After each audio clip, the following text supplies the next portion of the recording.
আসসালামু আলাইকুম, কেমন আছেন সবাই? আশা করি সবাই ভালো আছেন।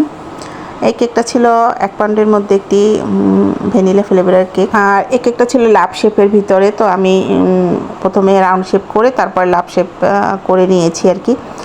আর কেকটা একটু ভেন্টেজ ডিজাইন ছিল।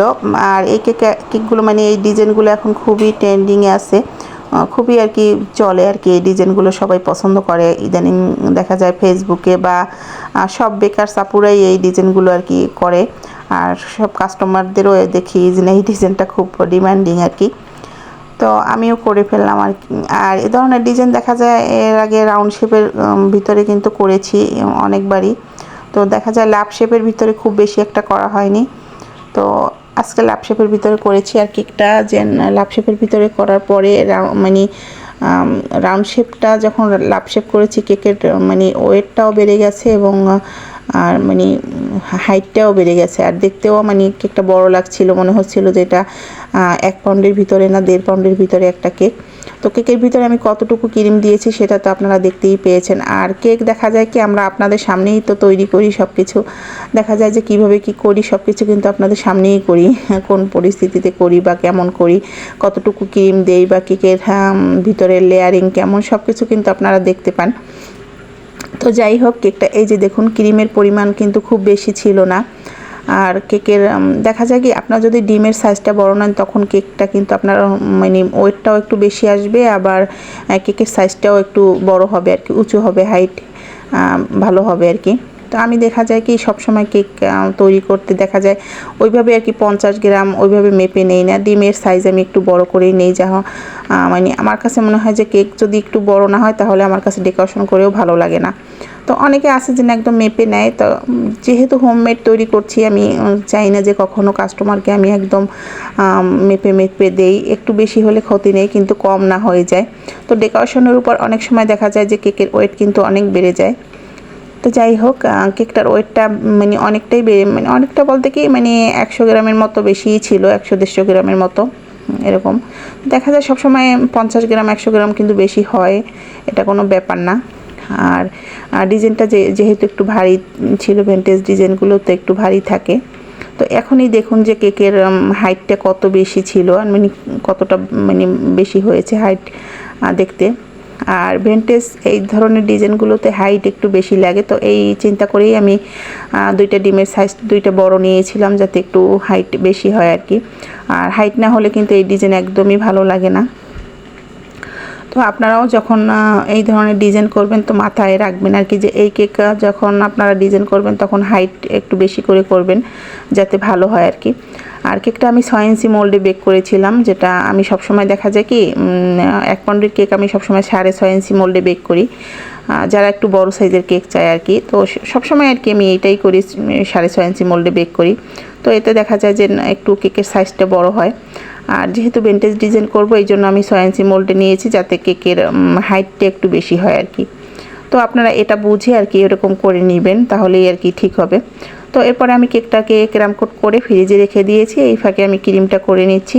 তো প্রথমে আমি একটু মানে আমার পিঙ্ক কালারের ক্রিম ছিল সেটা দিয়ে দিচ্ছি, তারপরে হোয়াইট কালারের ক্রিম দিয়ে আমি এখানে একটা পিঙ্কিশ টাইপের একটা কালার করে নিব আর কি, একটু মিষ্টি মিষ্টি টাইপের, খুব বেশি পিঙ্কও না, বেবি পিঙ্কের থেকে একটু গাঢ়। তো সেই ধরনের একটা কালার আর কি, যেরকম আর কি রেফারেন্স পিকচারে ছিল সেরকম করে নিচ্ছি আর কি। তো এই আপু আমাকে 2টা কেকের অর্ডার করেছিল, একটা ছিল 2টাই লাভ শেপের ভিতরে ছিল, তার 2 বাচ্চার জন্য। আর উনি সবসময় আমার কাছ থেকেই এর আগেও অনেকবার নিয়েছে কেক, কিন্তু মাঝখানে একটা কেকের রিভিউ ওনার মানে কাছে ভালো লাগেনি। তো তারপর থেকে আর কি উনি অন্য জায়গায় অর্ডার করেছে। তো পরে আবার আমাকে নক করেছে, কিন্তু পরে মানে রিভিউটা এমনভাবে ছিল কথাগুলো, মানে উনি আমাকে 2 ঘন্টার মধ্যে একটা কেক অর্ডার করেছিল, যেটা আমি ডেকোরেশন করার পরেই এনাকে আমি দিয়ে দিয়েছিলাম, যেটা ফ্রিজে রাখারও টাইম পাইনি। তো এই কারণে উনি কেকের টেস্টটা ভালো পায়নি। তো ওইভাবে রিভিউটা আর কি বলেছিল যে ভালো হয়নি আর কি। তো আমিও বলেছিলাম যে আপনি যেরকম আর কি অর্ডারটা করেছেন 2 ঘন্টার মধ্যে কেকটা দিতে হবে, তো আমি তো ওইভাবে ফ্রিজে রাখতে পারিনি। যে কোনো কেকের যদি আপনি কেকটা যদি ফ্রিজিং না করতে পারেন, বা কেকের যদি ক্রিমটা সেট না হয়, বা সুগার সিরাপটা যদি ভিতরে না যায় ঠিকঠাক, তাহলে কিন্তু কেকের টেস্ট কখনোই ভালো আসে না। তো এটা আসলে অনেকেই বুঝে না। আর হ্যাঁ, হাস্যকর কথা হলো ইদানিং আমি একটা কেক ডেলিভারি করেছি, তখন আর কি একজন কাস্টমার আর কি কেকের বক্সটা ধরে বলছিল কেকটা গরম না কেন, কেকটা কি এখন তৈরি করেননি, কেকটা কি বাসি, কেকটা গরম হবে না। মানে এরকম কিছু কিছু কাস্টমার আছে যারা আর কি বুঝেই না যে কেক গরম কিভাবে হবে, কেক যদি গরম হয় তাহলে তো ক্রিমটা গলে যাবে। আসলে এটা অনেকেই বুঝতে চায় না, অনেকে এক এক রকম মন্তব্য এক একজনে করে আর কি। তো যাই হোক, ওদিকে আর না যাই। তো এই কেকটার কথায় আসি। এই কেকটা মানে আপু পরে আর কি আমাকে বলেছিল, তো আমি বলেছিলাম যে আপু আপনার কাছে যদি ভালো না লাগে, ওই রিভিউ তো আপনি ভালো দেননি বা বলেছিলেন আপনার কাছে ভালো লাগেনি, আমি নাকি ভালো করিনি। তো যাই হোক, বলেছিল আপু তখন তো ভালো লাগেনি, এই জন্য বলেছিলাম আপনার কাছ থেকেই তো নেই, কয়েকদিন ধরে আপনার কাছ থেকে না নিয়ে অন্য অন্য পেজ থেকে খেয়েছিলাম কেক, তো আপনার কেকই আমার কাছে ভালো লাগে আর কি টেস্ট। তো বলেছিল ঠিক আছে, আমি বলছিলাম ঠিক আছে আপু, দেখা যায় যে মানে একটা কাজ আমরা কষ্ট করে করি, সেটা দেখা যায় হয়তো অনেক সময় সব সময় একরকম হয় না, কিন্তু আমাদেরও তো টাইম দিতে হবে। দেখা যায় টাইম দিবেন না আপনি, হুটহাট অর্ডার করে যদি সেই কেকের রিভিউ যদি আপনি খারাপ দেন, তাহলে দেখা যায় মনটাও খারাপ হয়ে যায়, যেহেতু আমি কষ্ট করে ওটা তৈরি করেছি। আর রিভিউটা খারাপ হওয়ার কথাই ছিল না, কারণ ওই কেক আমি বাসাতেও টেস্ট করেছি, ক্রিম টেস্ট করেছি, তো ওনার কাছে খুবই বাজে লেগেছে। মানে এটা মানে শুনে আমার এত খারাপ লেগেছে যে কেন বাজে লাগবে, হয়তো দেখা যায় কেকের টেস্টটা প্রপার পাওয়া যায়নি, কিন্তু বাজে কেন লাগবে। তো যাই হোক, তারপর আপু অনেক অনুরোধ করার পরে আমি এই অর্ডারটা নেই আর কি। আমার বাসা থেকে নিষেধই করেছিল যে আম্মু ওনার অর্ডারটা নিও না। তো তারপরে দেখা যায় উনি আবার একদিন পরে আমাকে নক দিচ্ছে যে আপু অর্ডারটা নেবেন না। তো দেখা যায় যে কাস্টমারের সাথে আমরা আসলে যতই মুখে বলি যে নিব না, আসলে পারা যায় না এরকম আর কি। আসলে ভালো মন্দ মিলিয়েই তো আমাদের বিজনেসটা করতে হয়। তো যাই হোক, তারপরে আর কি উনি এই 2টা কেকের অর্ডার করেছিল, আর উনি সবসময় আর কি 2টা কেকেরই অর্ডার করে, ওনার 2 বাচ্চার জন্মদিনে একসাথে আর কি করে। হয়তো আমি জানি না ঠিক যমজ বাচ্চা হয়তো নাকি জানি না, আমি সবসময় উনি আমার কাছ থেকে 2টা কেক অর্ডার করে, আর 2টা কেকেরই ডিজাইনে আর কি 2টা বাচ্চার নাম দেয় আর কি, একসাথে হ্যাপি বার্থডে করে। তো এই তো, তারপর যেরকম ডিজাইনটা ছিল বলেছিল এরকম করে দিতে পিঙ্ক কালারের ভিতরে। তো এখানে কিছু বো ছিল, তো ওই সময় আমার কাছে বো মানে পিঙ্ক কালারের যে রিবনটা ছিল না, আর রিবন দিলে দেখা যায় একটু চার্জটা বেড়ে যায়। তারপর এই ধরনের ডিজাইনই কিন্তু চার্জ বেশি হয়, কিন্তু এই চার্জটা আমি নেইনি। আপু বলেছিল না আমি চার্জ দিব না, আর রিবন দিয়েন না আপনি, রিবন দিলে উনি চার্জটা দিবে না। তো এই কারণে আমি চার্জটাও অ্যাড করিনি আর কি, আর দিইনি আর কি রিবনটা।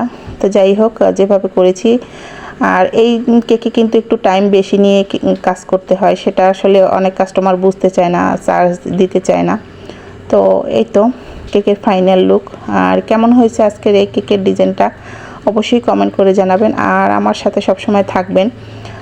যখন যে ভিডিওটা দেই প্লিজ আপনারা একটু শেয়ার করে দিবেন, লাইক দিবেন, কমেন্ট করবেন, তাহলে না আমাদের ভিডিও করাটা সার্থক হয়। দেখা যায় অনেক টাইম মেনটেন করেই কিন্তু আপনাদের সাথে ভিডিওগুলো শেয়ার করি, যাতে আপনারা একটু হলেও আমাদের কাছ থেকে শিখতে পারেন বা বুঝতে পারেন, যেটা আমরাও আর কি শিখেছি বা বুঝেছি। এখনও কিন্তু আমরা শিখি, আর শেখার কোনো শেষ নেই। আর দেখা যায় আমি কিছুই পারি না, যত সুন্দর সুন্দর কেকের ডিজাইন যারা করে প্রফেশনালি, তো কিছুই আর কি জানি না এখনও। তো মোটামুটি যেটুকু পারি, যেটুকু জানি সেটুকুই আপনাদের সাথে শেয়ার করি।